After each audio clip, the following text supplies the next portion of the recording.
Welcome to study 24 Udaipur.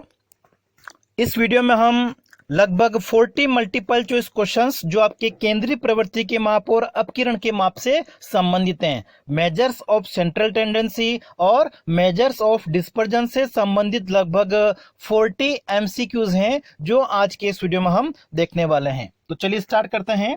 सबसे पहला प्रश्न आज का हमारा देखिए, किस माध्य से व्यक्तिगत परीक्षण के विचलनों का योग न्यूनतम होता है? ठीक है, व्यक्तिगत परीक्षण से अगर विचलन निकाले जाते हैं, मतलब आपका हो गया कि आप विचलन को इंग्लिश में अपन बोलते हैं डेविएशंस, आप डी निकालते हो और डी आप कैसे निकालते हो? अगर x माइनस एक्स बार करके आप निकालोगे और उनकी अगर हम टोटल करेंगे जिसको आप क्या बोलोगे? सिग्मा डी, और सिग्मा डी हमेशा कितना होगा? 0 होगा। इसका मतलब व्यक्तिगत परीक्षणों के विचलनों का योग जो है वो 0 शून्य कब होगा? जब वो किससे निकाले जाएंगे? अरिथमेटिक मीन से, समांतर माध्य की सहायता से। इसको आप यहां पे ऐसा ले सकते हैं, d x equal to x minus x bar, और ये जो dx आप निकालोगे, ठीक है, उसकी टोटल क्या आएगी? सिग्मा dx इक्वल टू हमेशा क्या होता है? 0 होता है। कब होगा 0? जब आप इसको अरिथमेटिक मीन, समांतर माध्य से आप कैलकुलेट करोगे। जो डी आपने निकाला है, जो डेविएशन हमने निकाले हैं, विचलन हमने ज्ञात किए हैं, अगर हम समांतर माध्य की सहायता से ज्ञात करते हैं तो उसकी टोटल हमेशा क्या आएगी? 0 आएगी। कब आएगी? व्यक्तिगत परीक्षण का मतलब आपका क्या हो गया कि हमारे पास में जैसे डेटा है 5 जनों के दे रखे हैं, A B C D E, ठीक है, 5 स्टूडेंट्स हैं, इनके हमको प्राप्तांक दे रखे हैं, मार्क्स दे रखे हैं किसी सब्जेक्ट में। जैसे इसके हैं 10 हैं, इसके 12 हैं, इसके 15 हैं, इसके भी 12 हैं और इसके हैं 11।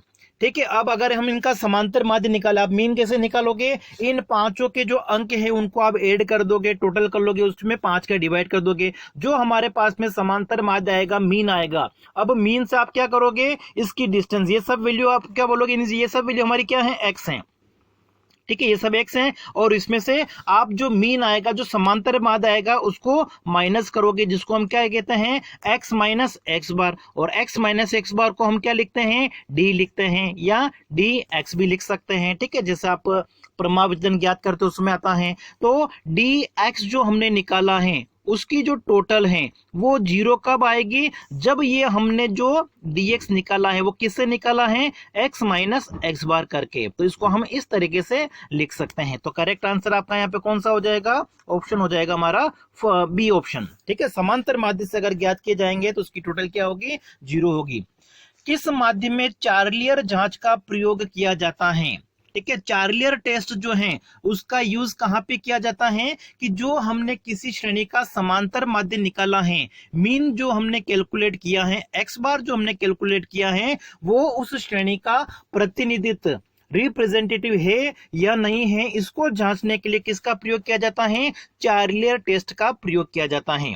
अगला है, चरम पदों की उपस्थिति से कौन सा माध्य सर्वाधिक प्रभावित होता है? इसकी लाइन आप ध्यान से समझिए, ठीक है, कि जो चरम पद होते हैं उनकी उपस्थिति से कौन सा माध्य सर्वाधिक प्रभावित होता है? तो कौन सा माध्य सर्वाधिक प्रभावित होगा? ये भी होगा आपका ऑप्शन हो जाएगा इसमें सी, हमारा समांतर माध्य। तो इन तीनों में आंसर आपके क्या है? समांतर माध्य है, मीन है।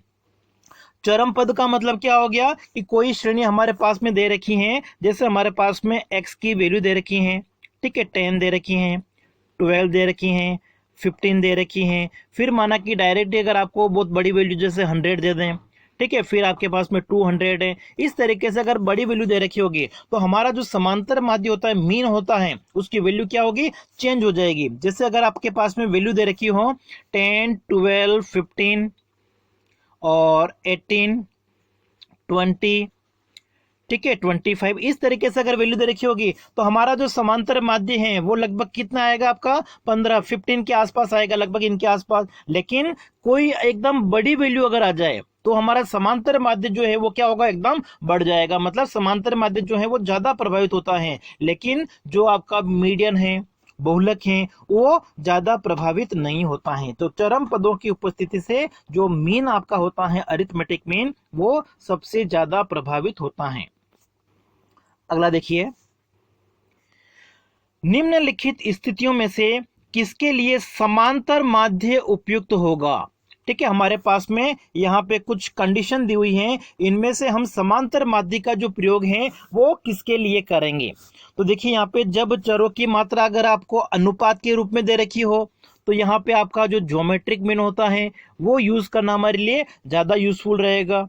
एक कक्षा में छात्रों की बौद्धिक प्रतिभा आपका क्या है, क्वालिटेटिव है। ठीक है, गुणात्मक तथ्य हम कह सकते हैं। तो गुणात्मक के लिए आप किसका प्रयोग करोगे, मीडियन का प्रयोग करोगे। हमको पूछा हुआ है समांतर माध्य, और समांतर माध्य के लिए हम कब प्रयोग करेंगे समांतर माध्य का, जब हमें किसी कंपनी में एक प्रतिपाली उत्पादन कितना हो रहा है। ठीक है, प्रतिपाली मतलब कि हर एक, जैसे किसी कंपनी में शिफ्ट चलती है, शिफ्ट का मतलब कि जैसे जो टाइम होता है, ठीक है, सुबह माना कि 7 से लेकर 3 बजे तक की एक शिफ्ट हो गई है, फिर 3 बजे से लेकर रात को 11 बजे तक की एक शिफ्ट हो गई है, फिर 11 बजे से लेकर 7 बजे तक की एक शिफ्ट हो गई है। तो इस तरीके से अलग अलग शिफ्ट में उत्पादन हो रहा है। तो इसमें एवरेज प्रोडक्शन कितना हो रहा है ये अगर आपको निकालना है, औसत उत्पादन अगर आपको ज्ञात करना है, तो उसके लिए हम किसका प्रयोग करेंगे, समांतर माध्य का। तो सी ऑप्शन आपका यहाँ पे सही होगा।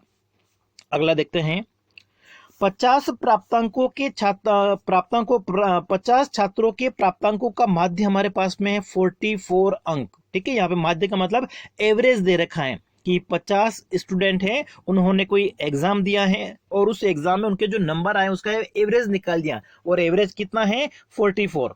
लेकिन बाद में क्या पता चला था कि एक अंक जो है वो 40 के स्थान पर गलती से 60 ले लिया। मतलब 40 नंबर किसी स्टूडेंट के आए थे, लेकिन उसको हमने जब जोड़ा था सभी विद्यार्थियों के प्राप्तांक को, उसमें हमने क्या ले लिया, 40 की जगह 60 ले लिया। इसका मतलब उसकी जो टोटल है वो क्या होगी, ज्यादा होगी।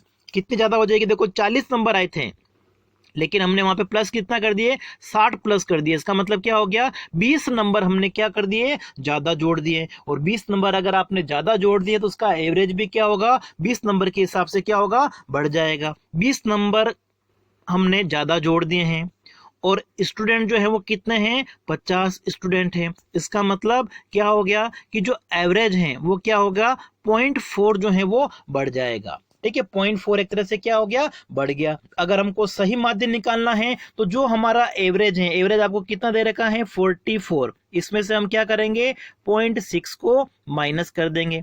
ठीक है, सॉरी 0.4 को हम क्या करेंगे, माइनस कर देंगे। और 0.4 को अगर आप माइनस करोगे तो कितना बचेगा आपके पास में, 43.6। तो हमारा जो करेक्ट आंसर है वो कौन सा हो जाएगा, ऑप्शन हो जाएगा आपका ए ऑप्शन। ठीक है, 43.6। इसको अगर आप चाहे तो ऐसा भी कर सकते हैं कि 50 छात्रों के प्राप्तांकों का माध्य आपको दे रखा है 44, तो 50 छात्रों के कुल नंबर कितने हो गए, तो देखो 50 छात्र हैं, एक छात्र के नंबर कितने हो रहे हैं, एवरेज आपको 44 दे रखा है, तो उन 50 छात्रों के कुल अंक कितने हो जाएंगे, ये हो जाएंगे आपके 2200। ठीक है, अब आपने क्या किया था, उसमें आपने गलती से 60 ले लिया था, तो जो गलत पड़ा था वो आप माइनस कर दीजिए। ठीक है, 2200 में से हम 60 को क्या कर देंगे, माइनस कर देंगे, क्योंकि हमने गलत पढ़ लिया था। और जोड़ना क्या था आपको, 40 जोड़ना था, तो प्लस आप क्या करोगे, 40 कर दोगे। ठीक है, 2200 जो टोटल आपने अंक उसमें लिए थे, उसमें आपने गलती की थी। क्या गलती की थी कि आपने एक 60 अंक ले लिए थे, जबकि आपको जोड़ना क्या था, 40। तो आप क्या करो, 40 अंक जोड़ दो और 60 को क्या करो, घटा दो। तो आपके पास में कितने बचेंगे, आपके पास में यहाँ बचेंगे 2180। अब 2180 में हम क्या करेंगे, 50 का डिवाइड कर देंगे। 2180 में आप क्या करोगे, 50 का डिवाइड करोगे। तो 50 का जब आप डिवाइड करोगे तो कितना आ जाएगा, आपके पास में आ जाएगा 43.6 आ जाएगा। ठीक है, करेक्ट आंसर आपका ऑप्शन ए। अगला देखते हैं,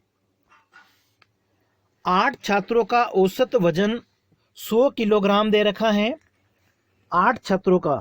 ठीक है, नंबर ऑफ स्टूडेंट्स एन कितना आपके पास में 8, और इनका जो औसत वजन है मतलब आपका हो गया एक्स बार आपको दे रखा है 100, और 12 छात्रों का एन आपका क्या है 12, और इनका जो औसत वजन है वो कितना है 90।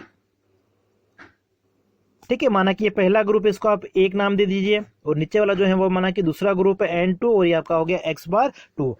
तो सभी छात्रों के औसत वजन के लिए कौन सा माध्य उपयुक्त होगा, मतलब देखो पहले ग्रुप में तो हो गए 8 छात्र और दूसरे ग्रुप में हो गए हैं 12 छात्र, दोनों का मिक्स करके, मतलब टोटल आपके पास में स्टूडेंट्स कितने हैं 20। तो इन 20 स्टूडेंट का अगर आपको औसत निकालना है, ठीक है, कंबाइंड सामूहिक, तो उसके लिए हम किसका प्रयोग करेंगे, सामूहिक समांतर माध्य का प्रयोग करेंगे, कंबाइंड अरिथमेटिक मीन का यूज किया जाएगा। अगला देखते हैं, मोहन दिल्ली से नोएडा 40 किलोमीटर प्रति घंटे की गति से गया तथा फिर 60 किलोमीटर प्रति घंटे की गति से वापस आया, तो उसकी औसत गति को किस माध्य से ज्ञात किया जाएगा। तो आपको ध्यान रखना है कि जब भी हमें पूछा जाए एवरेज स्पीड, औसत गति के बारे में अगर पूछा जाए, तो औसत गति ज्ञात करने के लिए कौन से माध्य का प्रयोग किया जाएगा, हार्मोनिक मीन का प्रयोग करते हैं, ठीक है, हरात्मक माध्य का प्रयोग किया जाएगा। ऑप्शन आपका हो जाएगा सी। अगर वृद्धि या अनुपात के रूप में हमको औसत निकालना है, जैसे कि जनसंख्या वृद्धि के बारे में अगर पूछा जाए, तो वृद्धि जहां पे भी आ जाए, अनुपात जहां पे भी आ जाए, वहां पे हम औसत निकालने के लिए किसका प्रयोग करते हैं, ज्योमेट्रिक मीन का प्रयोग करते हैं, गुणोत्तर माध्य का। तो यहाँ पे देखिए, जब भी औसत गति एवरेज स्पीड के बारे में पूछा जाए, तो डायरेक्ट आपको ध्यान रखना है कि वहां पे हम किसका प्रयोग करेंगे, हार्मोनिक मीन का प्रयोग करेंगे, हरात्मक माध्य का प्रयोग किया जाएगा। नेक्स्ट है, निम्नलिखित में से सत्य है। हार्मोनिक मीन, ठीक है, एच एम का मतलब आपका क्या है, हार्मोनिक मीन, ए एम का मतलब क्या है, अरिथमेटिक मीन, और जी एम का मतलब क्या है, ज्योमेट्रिक मीन। ठीक है, ये आपका हरात्मक माध्य है, ये हमारा समांतर माध्य है, और ये ज्योमेट्रिक मीन जो है उसको हम कहते हैं गुणोत्तर माध्य। तो इनके बीच में आपको संबंध ध्यान रखना है। और क्या संबंध होता है कि ज्योमेट्रिक मीन का जो स्क्वायर होता है, ज्योमेट्रिक मीन का जो स्क्वायर होता है वो किसके इक्वल होता है, अरिथमेटिक मीन और हार्मोनिक मीन दोनों के मल्टीप्लाई के इक्वल होता है। तो ये आपको चीज ध्यान रखनी है। और जब आप यहां से स्क्वायर हटाओगे, ठीक है, ये स्क्वायर अगर आप हटाओगे तो क्या होगा, इधर क्या होगा, अंडर रूट लग जाएगा। ठीक है, तो इसका मतलब क्या हो गया, जो करेक्ट आंसर है वो आपका यहाँ पे कौन सा होना चाहिए, ये होना चाहिए आपका ऑप्शन डी होना चाहिए। ज्योमेट्रिक मीन जो होता है वो समांतर माध्य अरिथमेटिक मीन और हरात्मक माध्य एच एम दोनों का मल्टीप्लाई करके उसका रूट निकाला तो उसके इक्वल होता है। तो करेक्ट आंसर यहाँ पे आपका हो जाएगा डी।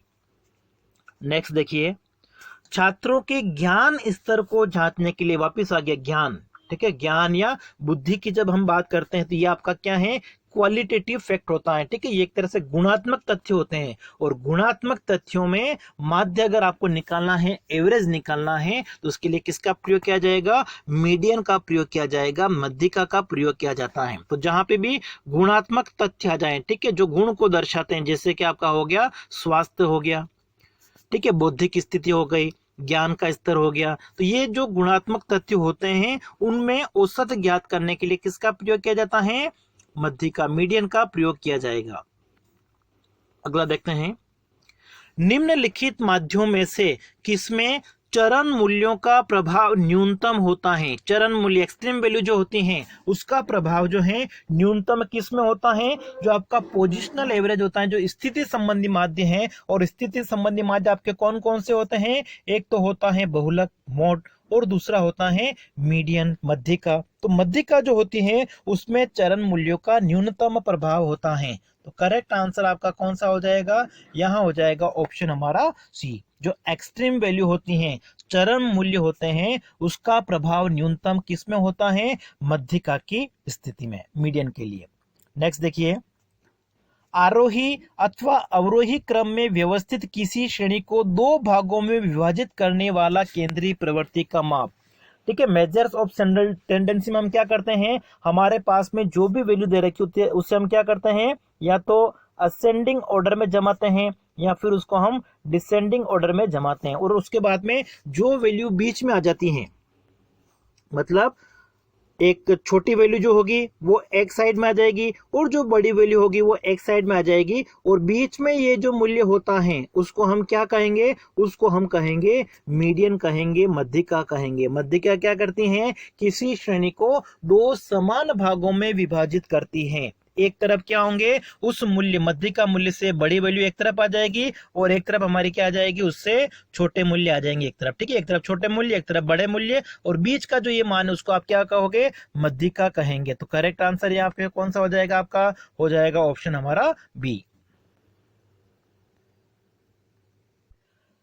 नेक्स्ट है, निम्नलिखित में से कौन सा कथन सही है? सही कथन को हमको यहाँ पे बताना है कि कौन सा कथन सही है।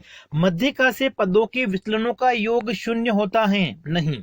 ठीक है, पहला तो क्या हो गया, गलत हो गया कि पदों के विचलनों का योग, मतलब यहाँ पे हमारा है x माइनस, अगर हम मीडियन करते हैं तो इसकी जो टोटल है वो 0 आती है, ये पूछा हुआ। ये बात तो गलत है, क्योंकि जब हम इसको समांतर माध्य से निकालते हैं, x माइनस एक्स बार करते हैं, तब इसकी जो टोटल है वो कितनी आती है, 0 आती है। तो पहला कथन तो आपका क्या हो गया, गलत हो गया। हमको यहाँ पे क्या पूछा हुआ है, कौन सा कथन सही है। फिर दूसरा है कि श्रेणियों की तुलना के लिए केवल माध्य ही पर्याप्त नहीं है। ये बात तो सही है कि श्रेणियों की तुलना करने के लिए केवल समांतर माध्य का प्रयोग नहीं किया जाता है, और भी माप होते हैं, जैसे कि आपका हो गया प्रमाप विचलन हो गया, स्टैंडर्ड डेविएशन का भी हम प्रयोग करते हैं, मतलब मेजर्स ऑफ जो डिस्पर्जन होते हैं उसका भी प्रयोग किया जाता है। तो केवल माध्य जो होता है वो ही पर्याप्त नहीं होता है, दूसरे मापों का भी प्रयोग किया जाता है। ये कथन हमारा सही है। तीसरा क्या है, मध्यिका जो होती है वो चरम प्रेक्षण द्वारा अनुचित रूप से प्रभावित होती है, मतलब जो एक्सट्रीम वैल्यूज होती है उससे ज्यादा प्रभावित होती नहीं। अभी हमने पढ़ा था ऊपर, ज्यादा प्रभावित मध्यिका जो है वो नहीं होती है। और समांतर माध्य क्या है, एक स्थितिक मूल्य है, मतलब पोजिशनल एवरेज जो है वो कौन कौन से आपके, एक तो है मोड बहुलक, और दूसरा हमारा है मीडियन मध्यिका। समांतर माध्य जो है वो आपका गणितीय माध्य है, स्थितिक माध्य नहीं है। तो यहाँ पे 3 कथन गलत हैं, बी ऑप्शन जो है वो हमारा सही है। नेक्स्ट देखिए, निम्नलिखित माध्य के कार्यों में कौन सा शामिल है? ठीक है, माध्य की अगर हम बात करें तो माध्य क्या करता है, 2 श्रेणियों में तुलना करने की सुविधा प्रदान करता है, बिल्कुल सही है। आंकड़ों के समूह का ये प्रतिनिधित्व करता है। ठीक है, जो भी हमारे पास में डेटा दे रखा है उसका एक तरह से ये क्या होता है, रिप्रेजेंटेटिव होता है, प्रतिनिधित्व होता है। और नीति निर्माण के लिए भी एक तरह से क्या होता है, इनका प्रयोग किया जाता है। तो नीति निर्माण के लिए इनका प्रयोग नहीं किया जाता है। ठीक है, तो यहाँ पे आपका आंसर कौन सा होना चाहिए, ऑप्शन ए और बी। जो माध्य होते हैं वो ये 2 कार्य मुख्य रूप से करते हैं।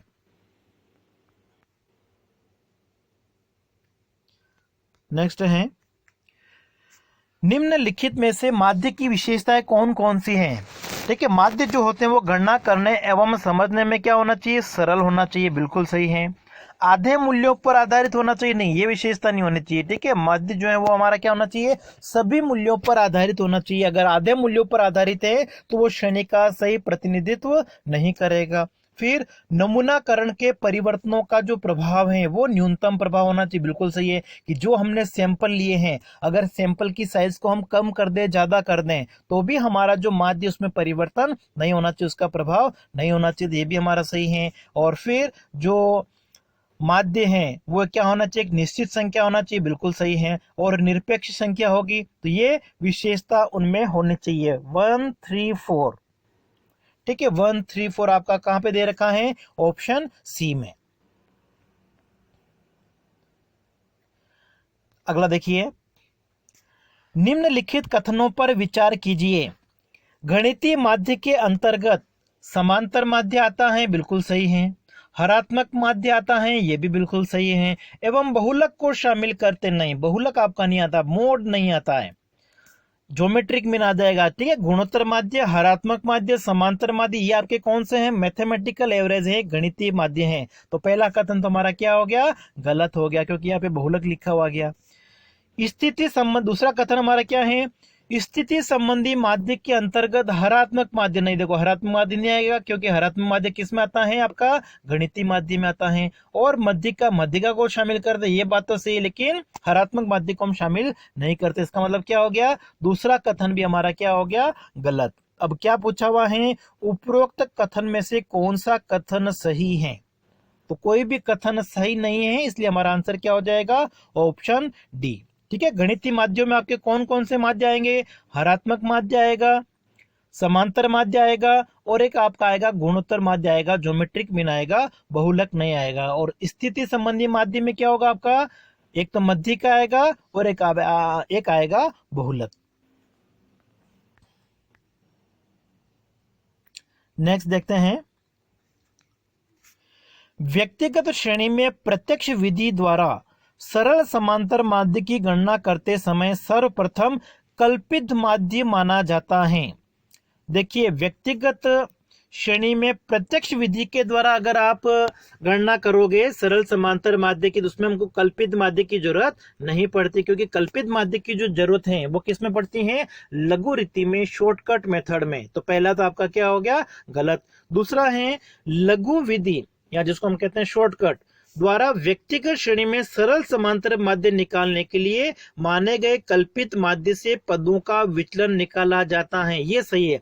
अब देखिए, श्रेणी चाहे वो व्यक्तिगत हो, खंडित हो, अखंडित हो, ठीक है, इंडिविजुअल, डिस्क्रीट या कॉन्टिन्यूस सीरीज में अगर आप मीन निकालते हो और शॉर्टकट मेथड से निकालते हो, तो उसमें आपको क्या करना पड़ेगा? डी जो है वो हम कैसे निकालेंगे? डेविएशन आपका यहाँ डी एक्स लिख सकते हैं। कैसे निकालेंगे? एक्स माइनस ए करके, ठीक है। ए का मतलब यहाँ पे क्या हो गया? एज्यूम्ड मीन, कल्पित माध्य। और कल्पित माध्य की सहायता से हम किसमें निकालते हैं? जो डेविएशन से विचलन है वो लघु रीति में, शॉर्टकट मेथड में। तो यहाँ पे केवल दूसरा कथन जो है वो सही है। लघु विधि द्वारा व्यक्तिगत श्रेणी में सरल समांतर माध्य निकालने के लिए माने गए कल्पित माध्य के पदों से विचलनों को निकाला जाता है। डी मतलब विचलन कैसे निकालते हैं? एक्स माइनस ए करके। ये आपका क्या है? ये कल्पित माध्य है।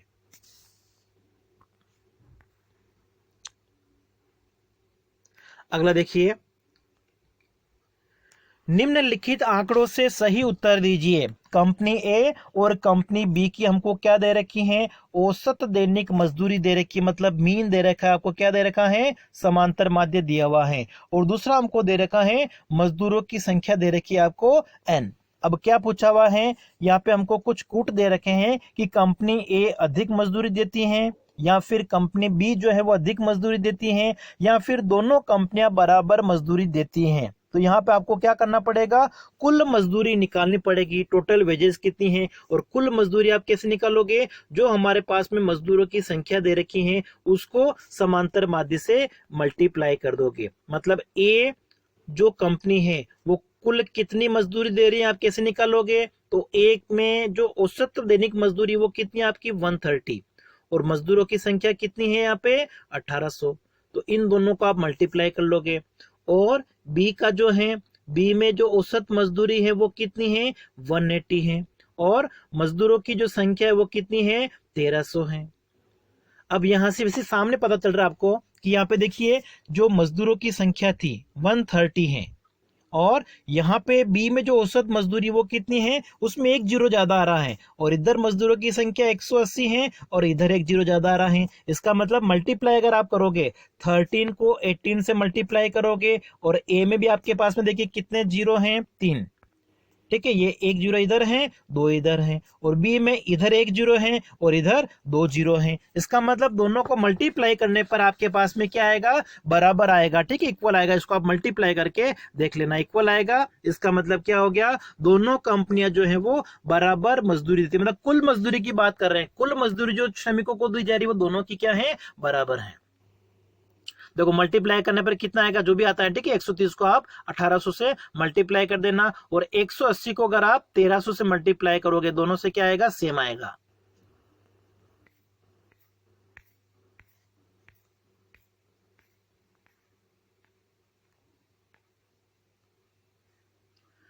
अगला देखिए,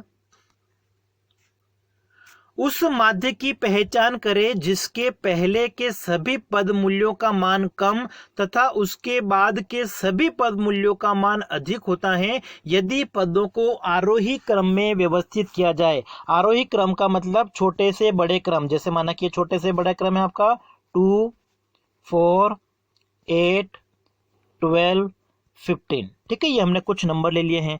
अब देखिए, माना कि यहाँ पे आप मीडियन देखोगे, मीडियन जो है वो कितना होगा आपका? यहाँ पे मीडियन हमारा क्या होगा? 8 होगा। n+1/2 करोगे, यहाँ पे नंबर्स कितने आपके? 1, 2, 3, 4, 5। तो 5+1/2 करोगे, कितना आएगा? 3। और तीसरे नंबर की जो वैल्यू वो आपकी कितनी है? 8। तो यहाँ पे मीडियन जो है वो आपका कितना हो जाएगा? 8। अब यहाँ पे आप देखोगे, इस मीडियन से पहले के जो मूल्य वो क्या है? छोटे हैं, ठीक है। 2 और 4 ये 8 से क्या है? छोटे हैं। और बाद की जो वैल्यू है 12 और 15 ये 8 से क्या है? बड़ी है। इसका मतलब क्या हो गया? ये जो आपका क्वेश्चन पूछा हुआ है इसमें करेक्ट आंसर आपका क्या हो जाएगा? मीडियन, ठीक है। डी ऑप्शन आपका करेक्ट होगा। अगला है निरपेक्ष विचलन न्यूनतम होता है जब गणना की जाती है। ठीक है, निरपेक्ष विचलन का मतलब क्या हो गया, डी जो है वो आप कैसे निकाल सकते हो, देखो डी को हम निकाल सकते हैं एक्स माइनस एक्स बार करके निकाल सकते हैं, या डी जो हमारा है उसको हम एक्स माइनस एम करके भी निकाल सकते हैं, और जो डी हमारा है उसको हम एक्स माइनस जेड मतलब मीन मीडियन मोड तीनों से हम निकाल सकते हैं। क्या निकाल सकते हैं, डेविएशन विचलन। और ये जो विचलन है वो न्यूनतम कब होता है, जब ये किससे निकाला जाए, x माइनस एम से। मीडियन से जब ये निकाला जाता है तब ये क्या होता है, न्यूनतम होता है। केवल यहाँ पे निरपेक्ष पूछा हुआ है, तो करेक्ट आंसर आपका कौन सा हो जाएगा, इसमें ऑप्शन हो जाएगा आपका इसमें डी। ठीक है, निरपेक्ष विचलन जो है वो न्यूनतम कब होगा, जब इसकी गणना मध्यिका से की जाती है। नेक्स्ट है किन्हीं दिए गए पदों के विचलनों के वर्गों का योग न्यूनतम होता है यदि ये विचलन लिए जाते हैं। तो देखिए अभी हमने देखा था कि जो हम dx हैं, d कैसे निकाल सकते हैं, x माइनस एक्स बार से निकाल सकते हैं, x माइनस एम करके भी निकाल सकते हैं, और x माइनस जेड से भी निकाल सकते हैं, तीनों से निकाल सकते हैं। लेकिन इनके वर्गों का योग, वर्ग मतलब आपका क्या हो गया, dx स्क्वायर, और वर्गों का जो योग है वो न्यूनतम कब होगा, जब हम ये जो विचलन है वो किससे निकालते हैं, समांतर माध्य से निकालते हैं। ठीक है, dx स्क्वायर ये जो न्यूनतम है वो कब होगा, जब dx जो है विचलन है वो हमने किससे निकाले हैं, समांतर माध्य से। x में से अगर हमने x माइनस एक्स बार किया है तो इससे जो विचलन आएंगे उनके वर्गों का योग, वर्गों का योग का मतलब हो गया सिग्मा dx स्क्वायर जो है वो न्यूनतम कब आएगा, जब इनकी गणना हमने किसके द्वारा की है, समांतर माध्य के द्वारा। तो करेक्ट आंसर आपका यहाँ पे हो जाएगा ऑप्शन डी। यहाँ पे देखिए पदों के विचलन के वर्गों का योग पूछा हुआ है। ठीक है, वर्गों का योग आप ऐसे ले सकते हो dx स्क्वायर, या ऐसे लिख सकते हैं हम सिग्मा x माइनस एक्स बार का स्क्वायर। ठीक है, और ये कितना आएगा, मिनिमम न्यूनतम। कब आएगा न्यूनतम, जब इसकी गणना हम किससे करेंगे, समांतर माध्य से।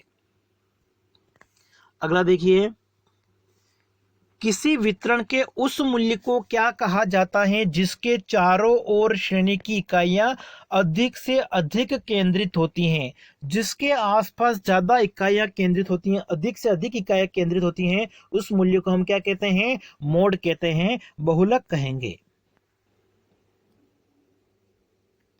अगला देखिए निम्नलिखित में से सत्य चुनें। ठीक है, यहाँ पे हमारे पास में एक फॉर्मूला दे रखा है कि जो समांतर माध्य हैं, मध्यिका है और बहुलक हैं। ठीक है, जेड आपका क्या हो गया, बहुलक, एम हमारा क्या हो गया, मीडियन मध्यिका, और ये है समांतर माध्य। तो इनके बीच में संबंधों की अगर हम बात करें तो संबंधों में आपको ध्यान रखना है कि अगर हमारे पास में इनमें से कोई दो मूल्य दे रखे हैं तो तीसरे मूल्य को हम निकाल सकते हैं। और किसके द्वारा निकाल सकते हैं, उसके लिए एक फॉर्मूला होता है, जेड जो होता है वो किसके बराबर होता है, 3 into median minus 2 into x bar के इक्वल होता है। 3 इंटू मीडियन में से 2 इंटू एक्स बार को अगर आप माइनस कर दोगे तो आपके पास में क्या आ जाएगा, मोड आ जाएगा, बहुलक आ जाएगा। तो यहाँ पे आंसर हो जाएगा आपका सी। नेक्स्ट देखिए निम्नलिखित कथनों पर विचार कीजिए। मध्यिका एवं बहुलक को स्थिति माध्य कहते हैं, मीडियन और मोड आपका क्या है, पोजिशनल एवरेज कहे जाते हैं, बिल्कुल सही है। दूसरा हमारा है कि किसी श्रेणी के पदों को अवरोही या आरोही क्रम में रखने के बाद जो मध्य में पड़ता है उसको हम क्या कहते हैं, मध्यिका कहते हैं, मीडियन कहते हैं, बहुलक नहीं कहते हैं। तो यहाँ पे आपका दूसरा कथन क्या है, गलत। केवल पहला कथन जो है वो सत्य है। तो यहाँ पे आपको पूछा है कि कौन सा कथन सही है, सत्य है, ये कथन हमारा है वो सही है, केवल फर्स्ट वाला।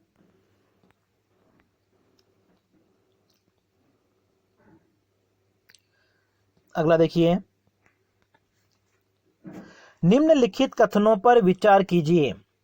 जनसंख्या वृद्धि, चक्रवर्ती ब्याज, आदि की औसत दरें गुणोत्तर माध्य पर आधारित सूत्र द्वारा प्राप्त की जाती हैं। बिल्कुल सही है। मैंने आपको बताया कि जनसंख्या वृद्धि या फिर चक्रवृद्धि ब्याज की स्थिति में अगर आपको औसत निकालना है तो हम किसका प्रयोग करेंगे? ज्योमेट्रिक मीन, गुणोत्तर माध्य का प्रयोग किया जाएगा। तो पहला कथन हमारा सही हो गया। दूसरा है, सूचकांकों के निर्माण के लिए समांतर माध्य का प्रयोग किया जाता है? नहीं। इंडेक्स नंबर की अगर हम बात करें तो उसके लिए हम किसका प्रयोग करेंगे? उसमें हम ज्योमेट्रिक मीन का प्रयोग करते हैं। गुणोत्तर माध्य का रूट देखा होगा ना आपने, रूट निकाल दो उसमें, इसका मतलब समांतर माध्य का प्रयोग नहीं करते हैं। दूसरा कथन आपका क्या हो गया? गलत हो गया। तीसरा है, नमूनाकरण के परिवर्तनशीलता को कम करने के लिए गुणोत्तर माध्य का प्रयोग किया जाता है। ठीक है, जो हमने सैंपल लिया है उसमें जो परिवर्तनशीलता आई है उसको कम करने के लिए हम सबसे अच्छा जो माप है वो कौन सा है? ज्योमेट्रिक मीन, अंडर रूट, इसका प्रयोग करते हैं। ये बिल्कुल सही है। तो यहाँ पे पहला और तीसरा कथन आपका क्या है? सही। तो ऑप्शन हो जाएगा हमारा इसमें सी करेक्ट आंसर है।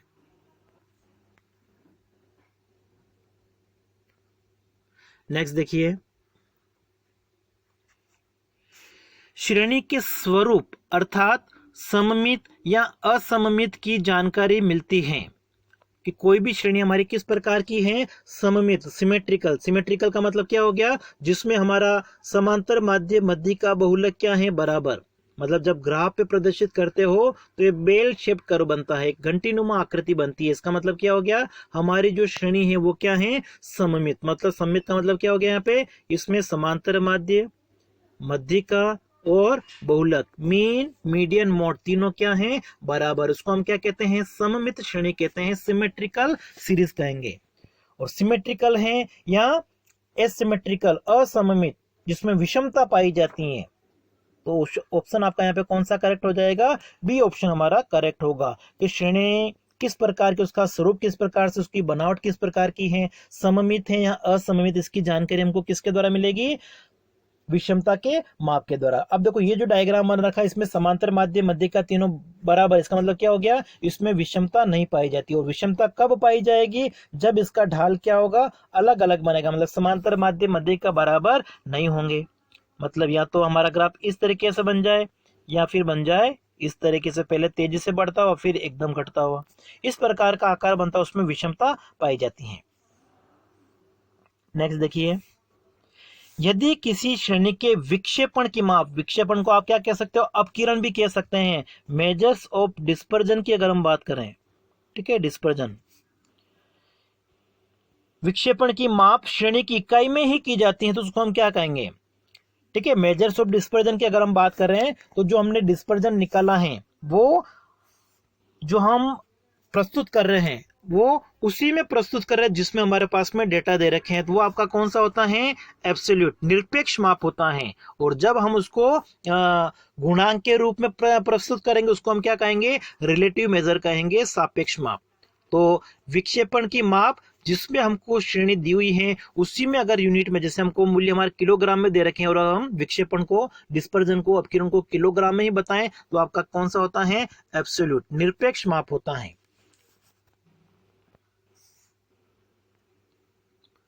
अब देखिए नेक्स्ट, निम्नलिखित कथनों पर विचार कीजिए। विक्षेपण की माप, ठीक है, विक्षेपण का मतलब अपकिरण हो गया, अपकिरण कह सकते हैं, या मेजर ऑफ डिस्पर्जन की हम बात कर रहे हैं। मेजर ऑफ डिस्पर्जन में आपके कौन कौन से आते हैं? जैसे एक तो आता है आपका रेंज आता है, विस्तार, ठीक है, एक आता है आपका प्रमाप विचलन SD, एक आता है आपका माध्य विचलन MD, मीन डेविएशन, और एक हमारा आता है एक और कौन सा बच गया आपका? क्वार्टाइल डेविएशन, ठीक है, चतुर्थक विचलन। ये सब आपके किस में आते हैं? अपकिरण के माप में आते हैं, मेजर्स ऑफ डिस्पर्जन में आते हैं। तो देखो पहला कथन यहाँ पे क्या है? इस माप में विस्तार, रेंज में केवल दो मूल्यों को शामिल किया जाता है। रेंज में हम क्या करते हैं? केवल दो मूल्यों को शामिल करते हैं। एक तो हाईएस्ट वैल्यू कौन सी है? अधिकतम मूल्य, और एक न्यूनतम मूल्य, लोवेस्ट वैल्यू कितनी है? इन दोनों के अंतर को तो क्या कहा जाता है? रेंज कहा जाता है। इसका मतलब पहला कथन आपका क्या है? सही है। अब देखिए दूसरा कथन क्या है उसको देख लीजिए।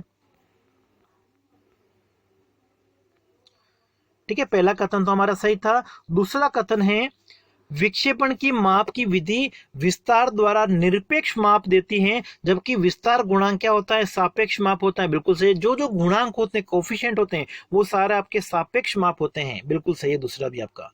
तीसरा है, दो श्रेणियों के तुलनात्मक अध्ययन के लिए विक्षेपण के निरपेक्ष माप की आवश्यकता होती नहीं। ठीक है, अगर दो श्रेणियों की तुलना करनी है तो तुलना के लिए हम क्या करेंगे, उसका गुणांक निकालेंगे, कोफिशिएंट निकालेंगे। तो यहाँ पे पहला और दूसरा कथन आपका सही होगा, तो ये ऑप्शन जो है वो हमारा करेक्ट है। नेक्स्ट देखिए, निम्नलिखित कथनों पर विचार कीजिए। सांख्यिकी माध्य द्वारा श्रेणी की केंद्रीय प्रवृत्ति की जानकारी मिलती है, बिल्कुल सही है, जिसके अंतर्गत समांतर माध्य, माध्यिका और बहुलक को शामिल किया जाता है। बिल्कुल सही बात है कि जो सांख्यिकी माध्य होते हैं, स्टैटिस्टिकल एवरेज जो होते हैं, उसमें हम मीन, मीडियन, मोड तीनों को लेते हैं, और ये तीनों क्या आपके मेजर्स ऑफ सेंट्रल टेंडेंसी में आते हैं। तो पहला कथन तो हमारा यहाँ पे क्या हो गया, सही हो गया। दूसरा क्या है, विक्षेपण के द्वारा मतलब अपकिरण के द्वारा श्रेणी के पद मूल्यों का विस्तार कितना है, उनमें बिखराव कितना है, विचरण कितना है, इसकी जानकारी मिलती है। ये कथन भी आपका क्या है, सही है। दोनों कथन हमारे यहाँ पे सही हैं, ऑप्शन हो जाएगा आपका सी। अगला देखिए, निम्नलिखित कथनों पर विचार कीजिए। सांख्यिकी आंकड़ों के विश्लेषण का प्रथम चरण केंद्रीय प्रवृत्ति के माप होते हैं, जबकि विक्षेपण के जो माप होते हैं, मेजर्स ऑफ डिस्पर्जन, वो द्वितीय चरण होता है। बिल्कुल सही है। जो हमने आंकड़े इकट्ठे किए हैं, पहले चरण में हम क्या करते हैं, उनका एवरेज निकालते हैं, केंद्रीय प्रवृत्ति के माप मीन, मीडियन, मोड का प्रयोग करते हैं, और मीन, मीडियन, मोड का प्रयोग करके फिर हम क्या करते हैं, उसमें डिस्पर्जन निकालते हैं। तो ये द्वितीय चरणों का पहला सही है। दूसरा है, योजना के निर्माण में विक्षेपण की तुलना में केंद्रीय प्रवृत्ति के माप अच्छे होते हैं। ठीक है, विक्षेपण के जो हम योजनाएं बनाते हैं, तो योजनाओं के निर्माण के लिए एक तरह से क्या हो गया, जो विक्षेपण डिस्पर्जन के जो मेजर होते हैं, जैसे कि स्टैंडर्ड डेविएशन होगा, उसका ज्यादा प्रयोग किया जाएगा। तो यहाँ पे आपका पहला कथन सही है, ऑप्शन हो जाएगा हमारा ए। नेक्स्ट देखिए, विक्षेपण की माप दी हुई श्रेणी की आवृत्ति से स्वतंत्र होती है।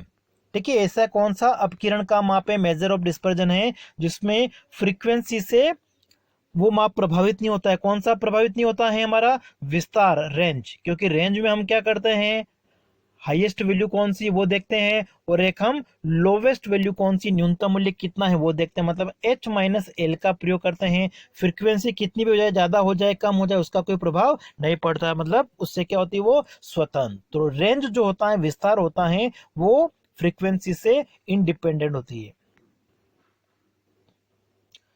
नेक्स्ट देखिए, निम्नलिखित कथनों में से असत्य कथन का चयन कीजिए। माध्य विचलन, समांतर माध्य, मध्यिका एवं बहुलक किसी से भी निकाला जा सकता है। बिल्कुल सही है कि जो मीन डेविएशन आपका होता है, उसको हम मीन, मीडियन, मोड तीनों से कैलकुलेट कर सकते हैं। बिल्कुल सही है। तो हमको पूछा, मैं असत्य पूछा है, ध्यान रखना। पहला कथन तो आपका बिल्कुल सही है। दूसरा हमारा है कि मानक विचलन केवल समांतर माध्य से ही निकाला जाता है। ठीक है, मानक विचलन जो होता है वो केवल समांतर माध्य से निकाला जाता है। ये कथन भी बिल्कुल सही है। फिर तीसरा है कि चतुर्थक विचलन में श्रेणी का केवल 50% भाग ही शामिल किया जाता है। तो देखिए यहाँ पे तीनों कथन हमारे क्या हैं, सही हैं।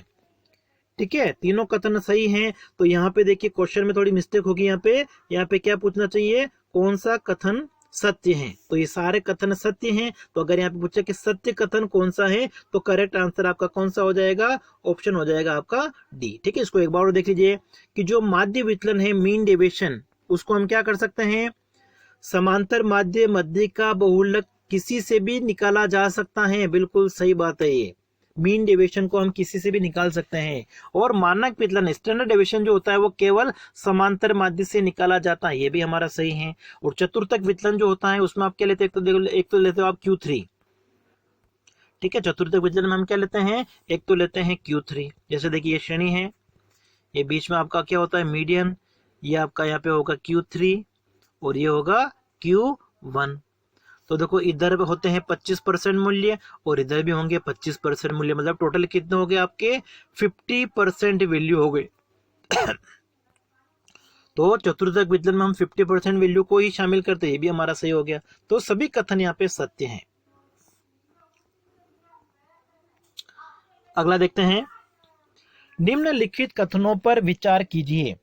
माध्य विचलन की गणना करते समय पदों के धनात्मक एवं ऋणात्मक चिन्हों पर ध्यान नहीं दिया जाता है, सभी को धनात्मक माना जाता है। देखो माध्य विचलन अगर आप डी निकालते हो, ठीक है, डी आप कैसे निकालते हो, एक्स माइनस एक्स बार करके निकाल सकते हैं, या एक्स माइनस एम करके निकाल सकते हैं मीडियन को माइनस करके, या फिर मोड बहुलक को माइनस करके हम निकाल सकते हैं। लेकिन इसमें हम क्या करते हैं, जो डी निकालते हैं उसमें हम, या डी एक्स भी लिख सकते हो, उसमें हम दो एक खड़ी रेखाएं खींच देते हैं। इसका मतलब क्या हो गया, सारी जो वैल्यू है उसको हम क्या करते हैं, प्लस मानते हैं। जैसे कि 5 में से अगर आप 10 को माइनस करोगे तो -5 आता है, लेकिन मीन डेविएशन में हम इसको क्या लिखेंगे, प्लस के 5 ही लिखते हैं। मतलब माइनस के चिन्हों को हम क्या करते हैं, इग्नोर कर देते हैं, ठीक है, उनको ध्यान में नहीं रखते हैं। तो पहला कथन हमारा यहाँ पे क्या हो गया, बिल्कुल सही है।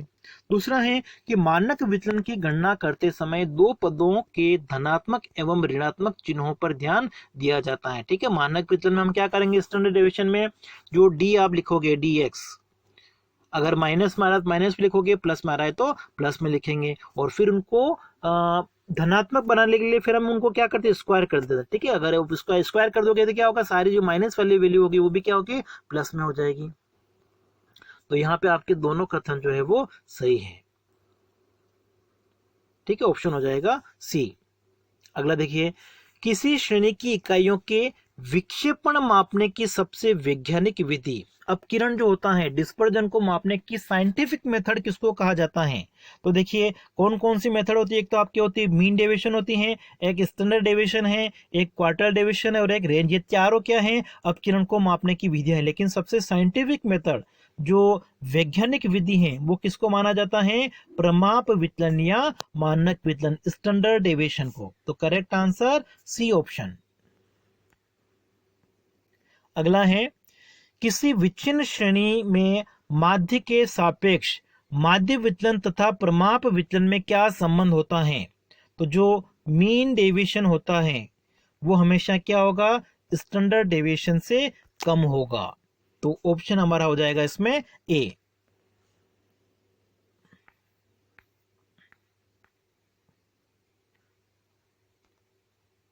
नेक्स्ट है, समांतर माध्य से लिया गया विचलनों का वर्ग न्यूनतम होता है। अभी हमने पढ़ा था कि जो हम dx² निकालते हैं, इसकी जो टोटल है, ठीक है, वो क्या होगी, न्यूनतम, या इसको हम ऐसे ले सकते हैं, सिग्मा x माइनस एक्स बार का स्क्वायर जो है वो मिनिमम, ठीक है। मिनिमम कब होगा, जब हम इसको कैसे निकाल रहे हैं, देखो समांतर माध्य से। तो पहला कथन तो आपका यहाँ पे क्या है, सही है, कि समांतर माध्य से अगर आप विचलन निकालोगे dx और उसका जो वर्ग होता है स्क्वायर, वो हमेशा न्यूनतम होता है। इसलिए हम क्या करते हैं, स्टैंडर्ड डेविएशन में समांतर माध्य का ही प्रयोग करते हैं।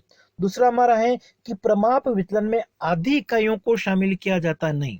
जब आप प्रमाप विचलन निकालोगे तो उसमें हम क्या करेंगे, सभी इकाइयों का प्रयोग करते हैं, सभी हमारे पास में होने चाहिए, बाकी आप प्रमाप विचलन नहीं निकाल पाओगे। यहाँ पे आपका जो पहला कथन है वो ही सही है।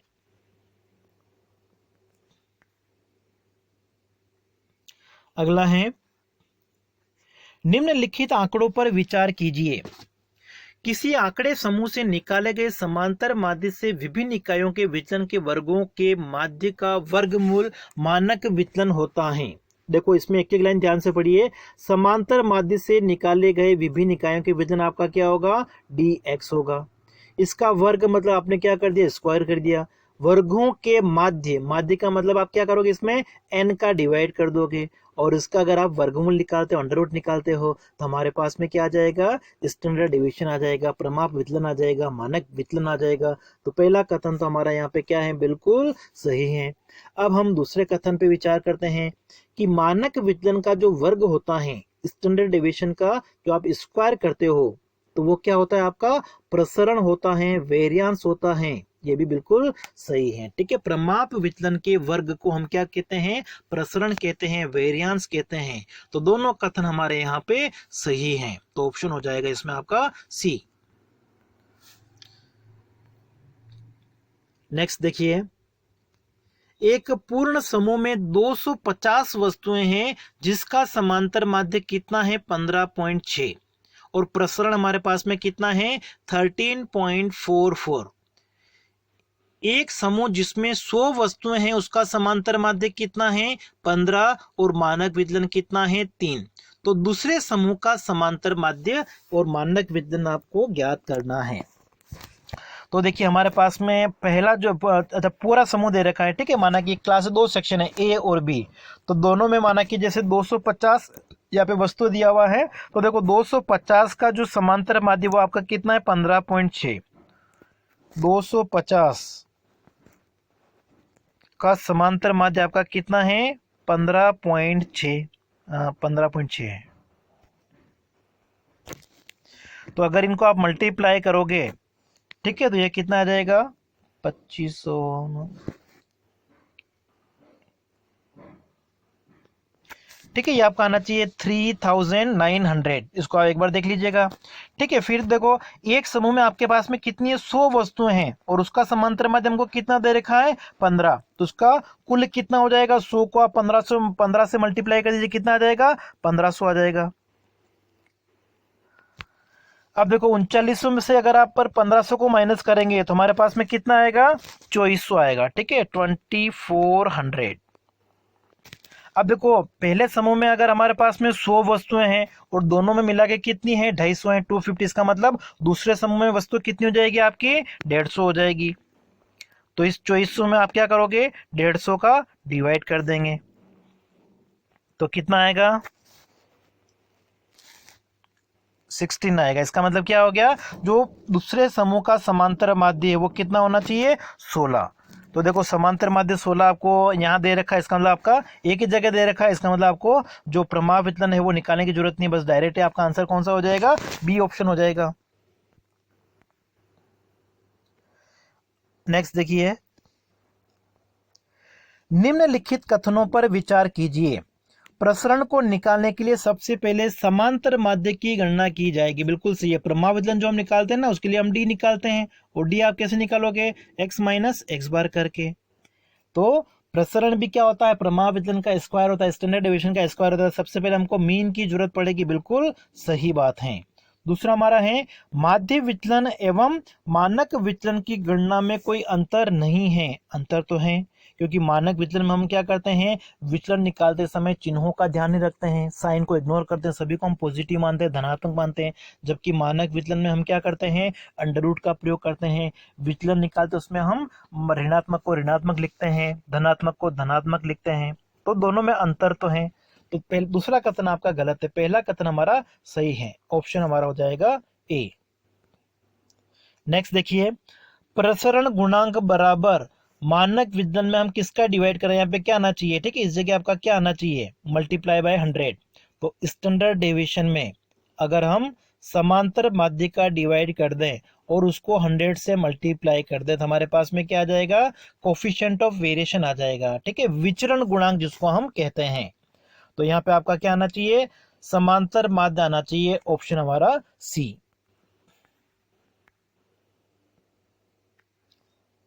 अगला देखिए, यदि किसी श्रेणी का प्रसरण आपको दे रखा है 25, ठीक है, प्रसरण आपका क्या होता है प्रसरण होता है हमारा प्रमाप विचलन का स्क्वायर कितना है 25। इसका मतलब प्रमाप विचलन क्या हो जाएगा 25 का आप रूट निकाल दीजिए, अंडर रूट कितना आ जाएगा 5 आ जाएगा। तो प्रमाप विचलन आपके पास में कितना है 5 और समांतर माध्य कितना है 10, मतलब x बार हमारे पास में कितना है 10। तो उसका प्रसरण गुणांक या विचरण गुणांक जिसको हम कहते हैं कोफिशिएंट ऑफ वेरिएशन आपको निकालना है। और कोफिशिएंट ऑफ वेरिएशन का फॉर्मूला आपका क्या है standard deviation upon mean multiply by 100। प्रमाप विचलन में समांतर माध्य का भाग दे दीजिए, तो प्रमाप विचलन आपका कितना है 5, उसमें समांतर माध्य का भाग दे दो। ठीक है, समांतर माध्य आपका कितना है समांतर माध्य आपका सॉरी यहाँ पे मैंने 100 लिख दिया, यहाँ पे कितना आपका 10 ही है। तो 10 और मल्टीप्लाई कर देंगे आपके से 100 से, एक जीरो से एक जीरो कैंसिल हो गया, 5 को 10 से मल्टीप्लाई किया कितना आ गया 50 आ गया, तो 50%। ठीक है, तो डी ऑप्शन आपका यहाँ पे करेक्ट होगा। तो आज की क्लास में इतना ही। एक क्वेश्चन मैं आपको करने के लिए देता हूं जिसका आंसर आपको कमेंट बॉक्स में बताना है कि लोरेंज वक्र से संबंधित निम्नलिखित कथनों पर आपको विचार करना है। एक्स अक्ष पर मापदंड 0 से 100 तक लेकर संचयी आवृत्तियों को प्रतिशत के रूप में रखा जाता है। दूसरा आपका कथन है, स्टेटमेंट है कि 0 से 100 तक विकर्ण रेखा से मिलाते हैं तथा इस रेखा को समान वितरण रेखा कहते हैं।